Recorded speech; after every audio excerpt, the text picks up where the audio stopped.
Hello, Doctor Litwa. How are you? Good, thank you. Good to be here, Fuad. This podcast episode is rather new, as I usually talk about philosophy of religion, but this time we are talking about history of religion because I believe knowledge about a religion history is important towards knowing how accurate we are as a religious as the religious people today with the practice of the religion when it started to exist. So yeah, I'm inviting you because I really want to know more about the beginning of Christianity. But first, can you tell us your academical background? Of course, I can. Yeah, so I was educated at Emory University, Duke University, and the University of Virginia. I am now at Boston College. I have taught at a number of universities, including Virginia Tech and the Australian Catholic University. I have served as a senior research fellow. I am now trying to essentially become my own online entrepreneur. I am trying to make good, solid education in religious studies available online in a very in-depth format with real attention to detail. And essentially, I'm I think of it as trying to, in the end, create a sort of online religious studies department that is affordable to others, cutting edge in terms of its teaching methods or pedagogy, and globally connected and accessible. So it's a pleasure to be here. What got you into the histories of New Testaments? Well, it's tough to say why people get into what they feel called to get into. I suppose I've always felt a certain passion for questions of religious value. They're questions which we can call questions of ultimate concern. Ultimate concern meaning it's sort of the opposite of questions that are trivial and quotidian, like what's the weather. Was always interested in questions that had huge existential importance, like is there a soul? Is there an afterlife? Is there divine power? Is that divine power one or many? Or do people rise from the dead? You know, these are what is the real energy source of the universe? And these are huge questions, which, as you know, religious people answer in really different ways. But I always envisioned it as a kind of a way to integrate academic rigor and what the Germans call like the sciences of the spirit, um, Geisteswissenschaft. It's a kind of deep, deep study which takes a lot of intellectual energy, but it's also very poetical and it hits us at the deepest spiritual level. And yeah, it's transformative learning rather than just book learning and information. How was your journey pursuing the academic study of New Testament and ancient Mediterranean religion in general? What was the first part of your question? Sorry. How was your journey pursuing the academic study of New Testament? Was it exciting or something like that? The journey. Yeah. Well, part of this, that's a good question because part of this is important to understand in terms of my journey. I think the the academic system is broken. I I think that it's in terms of my journey, it was very expensive. It was often non-supportive. It was tough for me to find a mentor, and yeah, it's one of the reasons I feel very strongly about providing in our modern digital age a good, strong online presence that's truly education, not entertainment. I mean, I don't mind entertainment, and I don't mind mixing a little bit of entertainment into education, but I think it's important to have that as a distinct discipline and as an offering online. You know, to really, I mean, years ago, I would be the first to say that online education wasn't as good as face-to-face education, but I think given the digital tools, we're now at a point where actually we've got a virtual world where we can, as we are here today, speaking face to face. And so there are tools that we can use to generate online education, generate new systems of accreditation, so that everyone, including yourself, you know, can participate in this educational system, and you don't have to, you know, spend 40,000 or 60,000 US dollars trying to get into Harvard or Boston University. You know, you can stay in beautiful, warm Indonesia and avoid the freezing New England winters, and but still get a very good education in religious studies. I mean, this is the world as it should be, and I think that I'm part of a movement which is saying we need to refine and provide good quality education online to individuals. And yeah, that's my mission. So I think you have more excitement in pursuing your goal about I have my own words for it. It's like liberalizing education. So I think what my content is pretty much like that. I really want to give an accessible education about philosophy and religion towards the masses.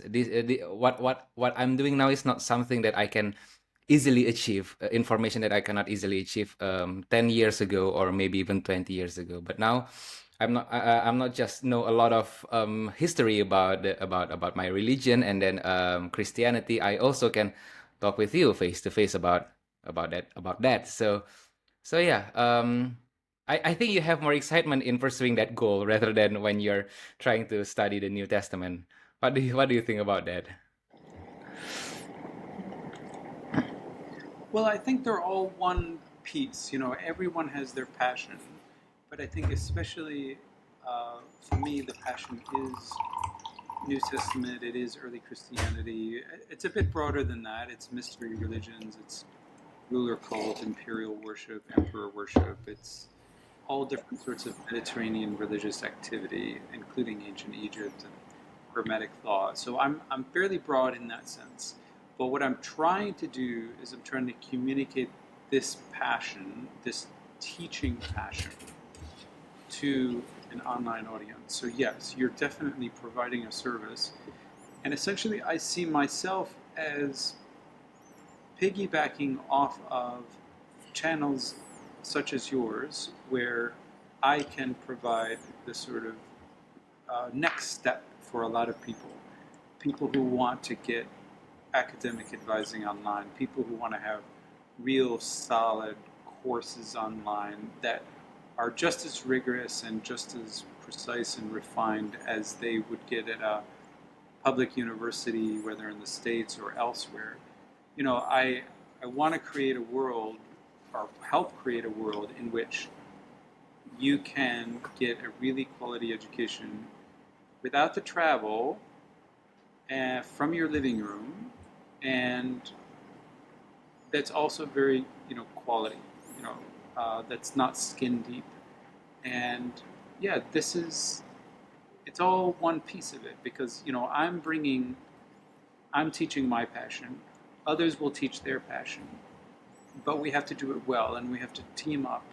And as I said, like, for me, it would be a great dream to create like a online religion department, which could, you know, give more than just certificates, but it could give real accreditation to students pursuing studies in theology or New Testament or religious education or world religions or any of that. So yes. What's the reaction of your colleagues and your peers in the university when they know that you have this kind of ideas and then working towards it? I don't know, and I'm not sure I much care. I mean, I think, as I said, the old brick and mortar education is failing. They're not able to get the enrollments. They're not able to generate a lot of interest. They are losing funding. So I think most people who are academics in colleges and universities are just they're just overwhelmed with teaching, and they're trying to keep their jobs, and that pretty much keeps them occupied. Um, I think very few of them are looking to the broader field of online digital education. I mean, some I'm sure who might look askance at it, and I'm sure that others would be very positive and supportive. It's all, yeah, and maybe right. Those responses may be right because I mean it can be done poorly, or it can be done well, and I'm trying to train myself so that I can offer a really solid product in terms of online courses and academic advising. So that's my whole focus. I mean, what other people think is secondary. I'm trying to provide a service to people like the people who watch your channel and other channels who really want to go deeper. And that's why I've created a Patreon. It's why I've created online platforms of my website, my blog, um, webinars, courses. I've got a ways to go. I mean, I'm growing. This is growth for me as well. But I think I'm providing a real service because they're signing up. They're interested. Today, we did a webinar on redating the Gospels without apologetics, and I've got 40 people there who are really, really interested and asking really, really amazing questions. So this is happening. So this is actually supposed to be our offline discussion, but the real reason I want to invite you here because your goal. I'm not my main goal. My main goal was not to ask you about the historicity of the New Testament, Marcion, or things like that, because I believe those kind of contents is already provided in your YouTube, and then another your guest appearances in many history podcasts such as Myth Vision. There you have a lot of you talk in depth about those historicity. So yeah, my main goal is to discuss with you, actually to discuss with you about this, because in Indonesia this is also a real issue. A lot of educators spend most of their time only teaching without even inspiring people to and not only inspire but not to give their education accessible towards many people, and this is quite a problem here in Indonesia as well. So yeah, I'm glad that we'll talk about it at the very first, maybe the very first half of our discussion. But can you tell me the difference that you experience between teaching online like this or and teaching offline? What's the difference, and which one is harder? Well, so for me, the goal is to teach both online and in brick and mortar classrooms, this roughly with equal rigor and with the same kind of quality. But of course, it has to be different. And, some of the advantages of online education, you can add certain features like interactive videos and gamification. You can add essentially visual and dramatic features that increase learner engagement. Now, those require a learning curve on the part of the teacher and professor, and unfortunately, when you get your PhD, you don't learn any of those technical skills or marketing skills. So I can perfectly understand why most professors are just either not interested or incapable of having a virtual presence. But I think they're really important skills to learn. And I think basically I do believe in face to face education and in face to face mentoring and in creating relationships. But all those things now can also be done on an online platform. So, finding ways that we can deepen the relationship, um, and not get distracted by sort of more superficial kind of visuals or clickbait is important. Um, the ultimate goal is really mentoring, and I think that there are platforms that allow that to happen. And ultimately, yeah, we need to create community online, and that takes a lot of effort. It takes a lot of work, and but I think it's worth it. And hopefully in the next 10 years it will only get better and better as we you know increase and improve the technology in terms of um, video quality and being able to assume an avatar and 3D virtual reality. I think it's very possible that within the next 10 years we could have online platforms that basically look like classrooms, physical classrooms, but they're digital. So yeah, I mean, it's very exciting times. Suppose that there's someone who's interested in ancient culture, let's say a Mediterranean religion or maybe New Testament. Okay, so these people don't know where to look at, or don't know whom to study with, or what books to read. And then somehow he or she finds your channel. Um, of course, for them to be interested in your channel, you have to provide maybe some, not clickbaity, some introductory sentences, or maybe some forwards about what will you teach there, and what kind of education that you will provide. Um, so, how do you introduce yourself and make sure that those people will be interested in learning from you? How do you engage people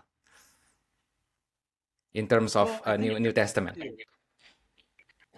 yeah, I think like anything in starting a relationship, it's about adding value. So, the point of my own YouTube channel, which I hope everyone will check out, it's really an introductory opportunity for me to add value. A lot of the videos that I put up have to do with my books, whether published in the past or um, in the future, and so they can be used as kind of guides for reading my books, and adding sort of, shall we say, introductory value. It's sort of like an initial gift that I give. And my hope is that from the YouTube channel, after you've got an introduction to the kind of quality of education that I can give you, you'll hop onto my Patreon, and there you will see a kind of value ladder where I can continue to add value to your life. You can join the Patreon for free or at a very low level and get access to posts and comments and extra videos and book reviews and article reviews, and you can get access to PDFs of my books. You can take language instruction from me, and you can design your own course with me, and you can even at the top level basically hire me as your academic advisor. So I think the point of that value ladder is to build trust. You've for people who have been on my YouTube channel, you see the kind of quality education that I give, and then that takes you to the next level, where it is about supporting scholars like me, and it is important to support those who are trying to create a new future for religious studies. But you're also primarily investing in yourself. You are, you are saying to yourself, I never had the chance to learn these things, or I had the chance and I missed it. But I'm really interested in this. I think it's really important, and I want to pursue my own education because I think that it adds to my life. So this is my goal. And if you have to just get that, if you choose my student, I will quality education. Spend 60,000 US dollars, for a master's degree at whatever university, I don't know. Um, that's unfortunately what they charge here in the States. I don't know what they charge in Indonesia, but education is very expensive. So by Yeah. supporting me, you're supporting a model of online education which doesn't require you to move and uproot yourself, and you're also supporting yourself, and you're also supporting a new revolution in education, which doesn't require people to, be gouged, and essentially it as you said, it liberalizes and democratizes education so that even people of very small means, can afford good courses. My courses, some of them are like 30 US dollars or 40 US dollars, and they're affordable even to people who are not wealthy. So that's the goal, and that's the kind of value I want to give. My story um, about the Marcion story, and how I found you, started in 2021, no, 2022, when I first watched one of atheist biggest YouTubers in YouTube, where he posted a video about a guy who basically, he worded it like he's the enemy of the ancient church. So that guy was Marcion. And then I became interested because of that title, that thumbnail, and how this guy presented the contents. I think you're familiar with the YouTuber. His name is Genetically Modified Skeptic. He presented a book, an essay about Marcion, and then I tried to find it. I tried to learn it more. Where I finally find Myth Vision podcast, where they have you.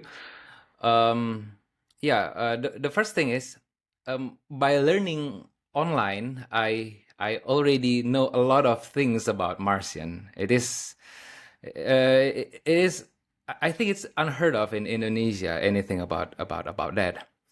But you cannot deny that the appeal of these educations come from maybe the presentation of the YouTubers, how they how he presented, and how the visual helped, and and and of course how do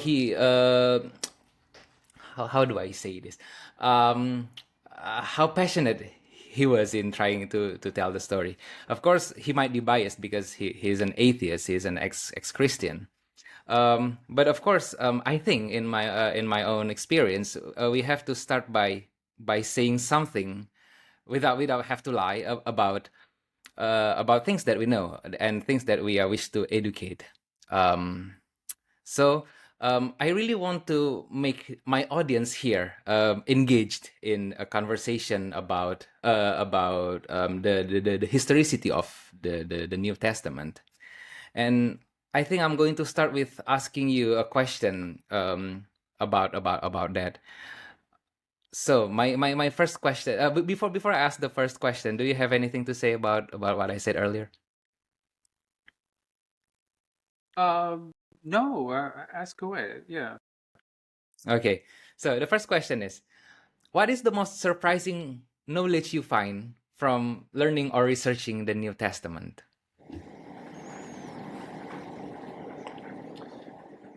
Well, I guess recently it has been the constant struggle of historians to use language which is historically respectable. Um, in my period, which is the first and second century into the third century, there simply is no New Testament.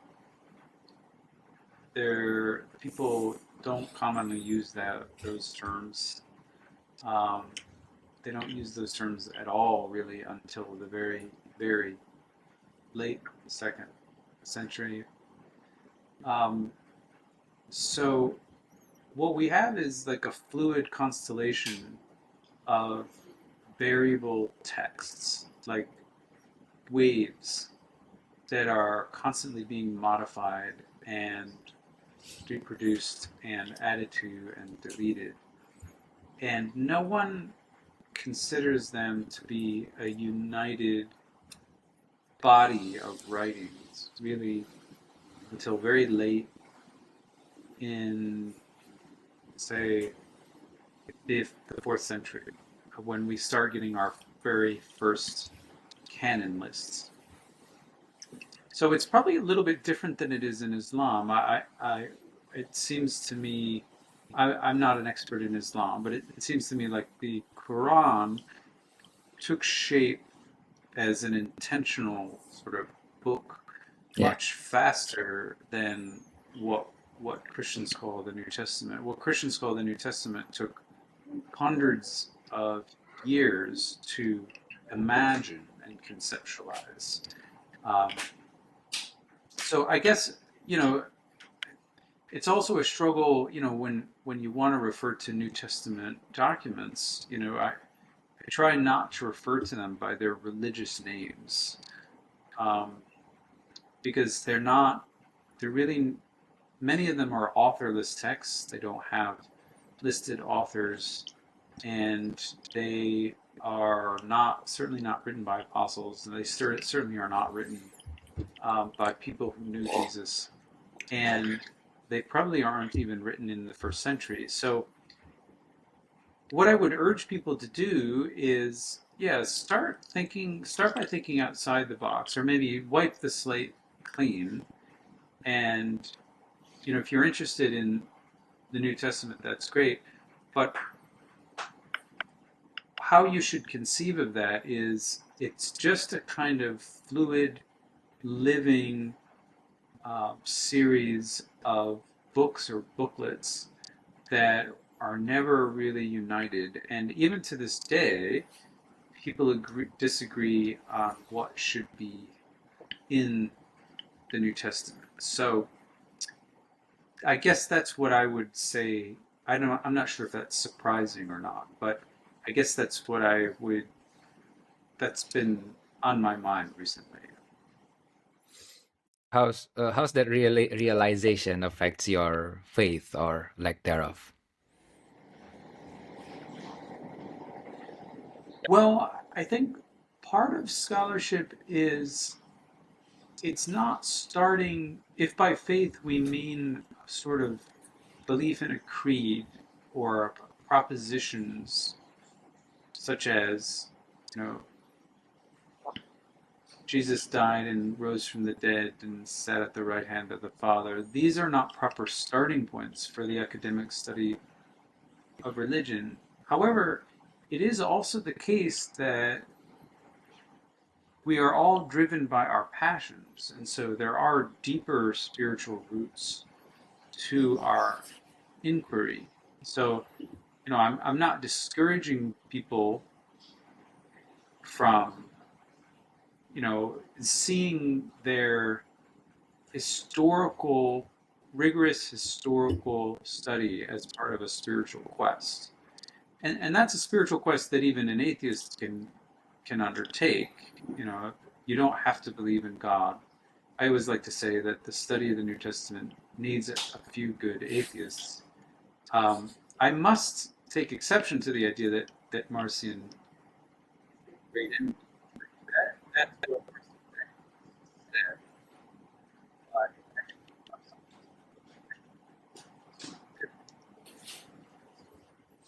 I would rather not replicate the discourse, or to use a fancy academic term, I would rather not reinscribe the discourse of the Marcion's enemies. I think we should give him a fair look and a fair shake as a type of early Christian who never intended to be an enemy of anyone, let alone other Christians, even though, yes, it is the case that many later Christians vigorously attacked him. So, what do you think about Marcion and his story in Earth? Uh, well, as I said, I think that we need to look at him as a Christian theologian.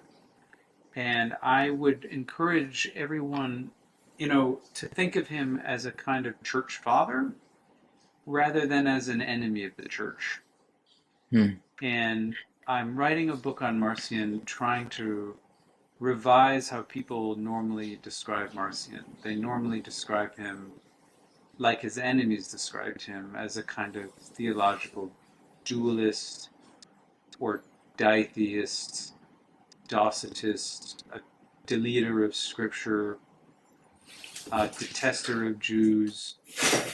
And what I want to do is, all these start with D. What I want to do is I want to overturn those, what I like to call heresiological portraits. That is, those descriptions of Marcion that are, professed by his enemies. Those ideas about Marcion, one always has to ask, cui bono? That is, who benefits from that portrait of Marcion? And it's usually his enemies who are the heresy writers or the heresiologists. And what scholars have done is they have replicated or duplicated, often with the appearance of scholarly rigor, a lot of this heresiological discourse. And so I argue in my forthcoming book that Marcion was not a ditheist. He was not a deleter of Scripture. He very much honored Scripture and wanted to canonize it. That he was not a Docetist. He believed that Jesus' body was quite solid. And that he was not a detester of Jews. In fact, he was quite happy to let Jews do their thing and have their own Messiah. And he was just interested in making sure that Christianity was not a species or form of Judaism. But that didn't necessarily mean, of course, that he hated Jews. So these are the things I'm trying to correct.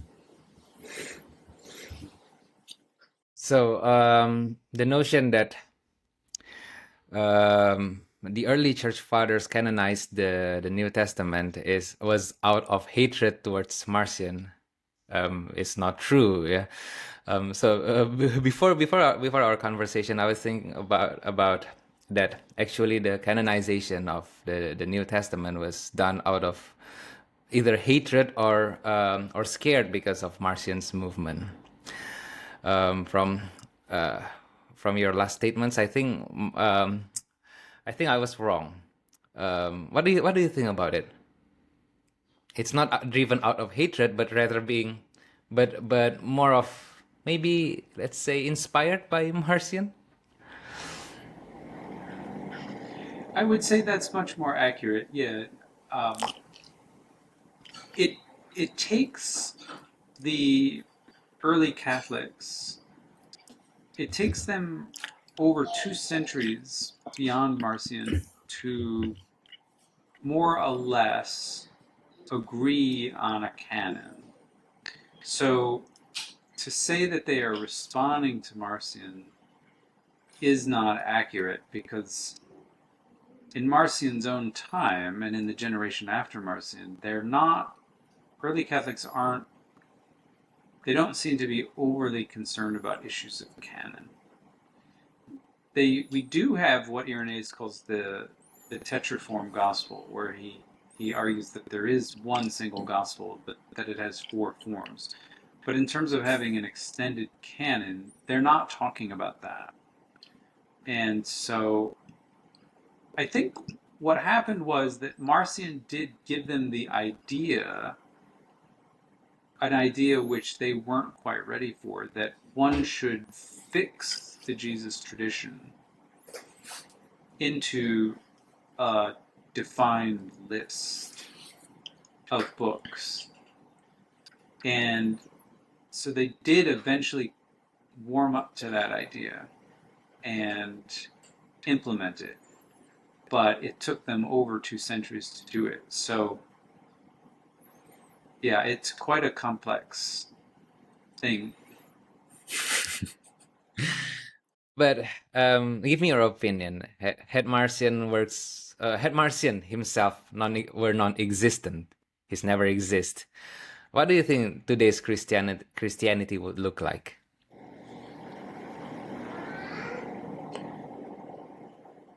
Yeah, this is a bit of counterfactual history. I think that it's quite possible that I think they would have still had many of the same rituals and eventually would have developed a canon.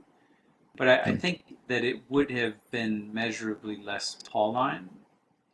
Like the modern New Testament today is mostly Pauline.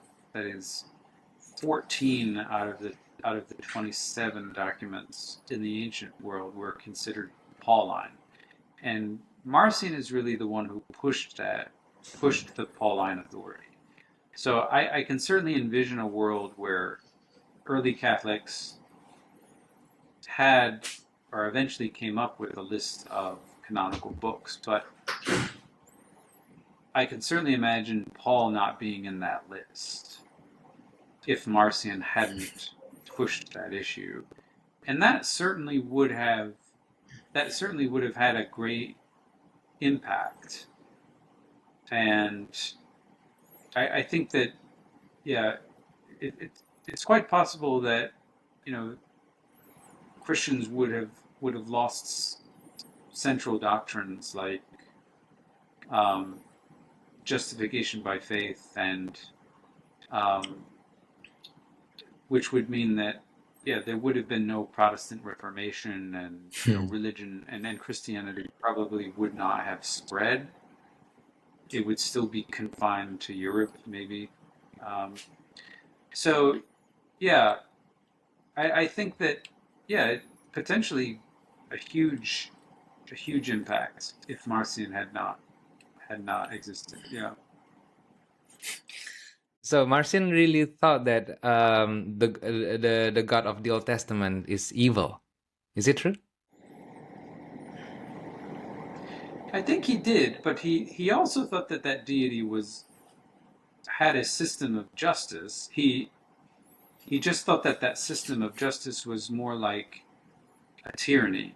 If you can imagine something like Putin's Russia, Russians, maybe many Russians, they love Putin, but there are some Russians who say, no, we hate Putin because he is running a system of justice, but it's all to his benefit, so that he can retain power and benefit his underlings, the so-called oligarchs, who can then run the country the way that they want and get the wealth and leave everyone else poor. That's sort of how Marcion viewed the Judean Lord, or the creator, the lower creator, I should say. Um, he viewed him as he has a system of justice, but it's a tyrannical system. And so the justice ends up being evil. So, you know, it ends up killing a lot of people, it ends up being cruel to a lot of people, and it's not the system of love and peace and full goodness. So it's not inherently evil. It's evil because of the system.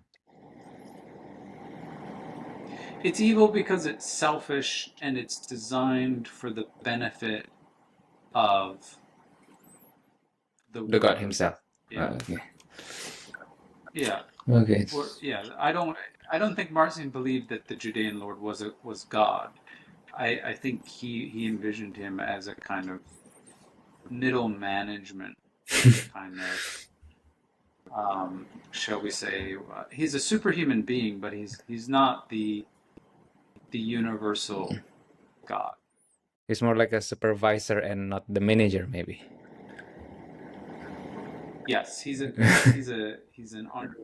underling. He's a he's someone far below the Yeah. CEO, but he's Okay. middleman. Well, how did Marcion get that idea of? Where did he get that idea from? Is there any Well, former Yeah, do continue, please. I think a lot of philosophers of Marcion's time and deep thinkers, they also viewed the creator as a middle management kind of a figure. So that wasn't an unusual view. If you look at Alcinous and Numenius, these are contemporary Platonists who view the creator as a lower being who has made the world as best he could, but he's not the true God. He's not the good, plain and simple. He's not evil, but he's a lower being. So that's quite within the range of Platonism of Marcion's day. Yeah. Yeah, I try to think that Marcion really didn't hate that God, but more like because he was inspired by the ideas that's most common in his time. So to say that he's a God hater or a God of the Jews hater is quite misleading. What do you think about that?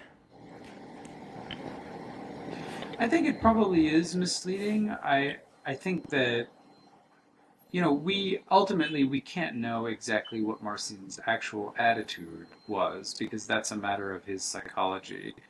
But I see him. He certainly I think he spoke with passion about the injustice Mm. of the creator. But I don't get the impression that there's a kind of hatred. I think that would be difficult to prove.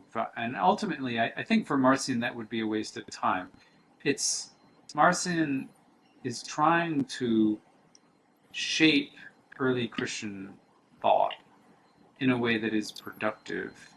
And I think that he exposes the injustices of the creator.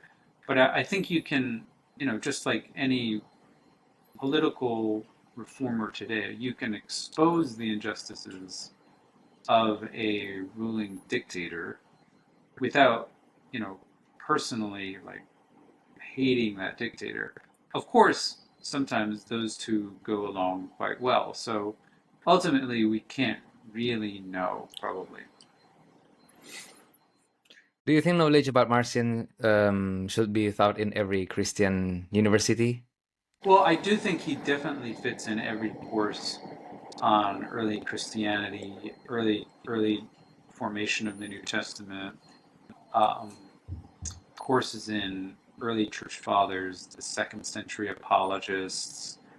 I think that he should be in a lot of courses that, especially courses that focus on the Gospel according to Luke, its textual history and the Book of Acts. Yeah, just that most scholars today in the New Testament more or less keep the party line, which is not to give Marcion his due. Right. The last question for you. Where can we find you? Your YouTube names or your Patreon page, and which book should we read if we want to know about the history of the early Christianity? Well, definitely you can search for me on YouTube. I'm at M David Litwa. It's my first initial. You can also find me on Patreon.com at or / M David Litwa, and of course I have other platforms too. You can check out my website, which is simply mdavidlitwa.com, and go to my courses and webinars. There you'll also see my books, and it really depends on your interests.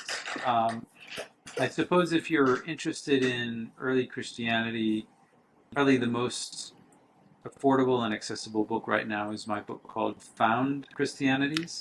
Yeah. And that one will take you through all these figures in early Christian history who were later suppressed. And I think that they are very fascinating figures, both figures and text. Thank you, Doctor. I'll be sure to write the links to your pages in the description below. But before I let you go, just one last question. What does the M in your name stands for? It's M David Litwa, right? What's Yeah. So my first name is Matthew, but I've always gone friends by David. Yeah. I use a middle name. So in Indonesia, if we have M, the initial M at the first of the name, it's actually very common here in Indonesia. The name M, the initial M, most of it stands for with Muhammad, the prophet of the Islamic religion. So at the very first time when I say that when I see that your name was M, I thought you were a Muslim. It's Muhammad David Litwa. So I was terribly mistaken. So I guess that's all, Dr. David. Yeah. So yeah, I wouldn't mind it. Why don't you mind? Why would you mind it? I mean, it's Muhammad. Well, I think that, I think that there's a lot that, and I'm hoping that because of now education is global, there'll be more chance for Christians to learn from Muslims and Muslims to learn from scholarship that is studying Christianity. And I really hope for good conversations in the future. Yeah. All right. Thank you very much, Dr. Litwa. I hope I can interview in the next time. Great. Well, best of luck, and thank you for having me on.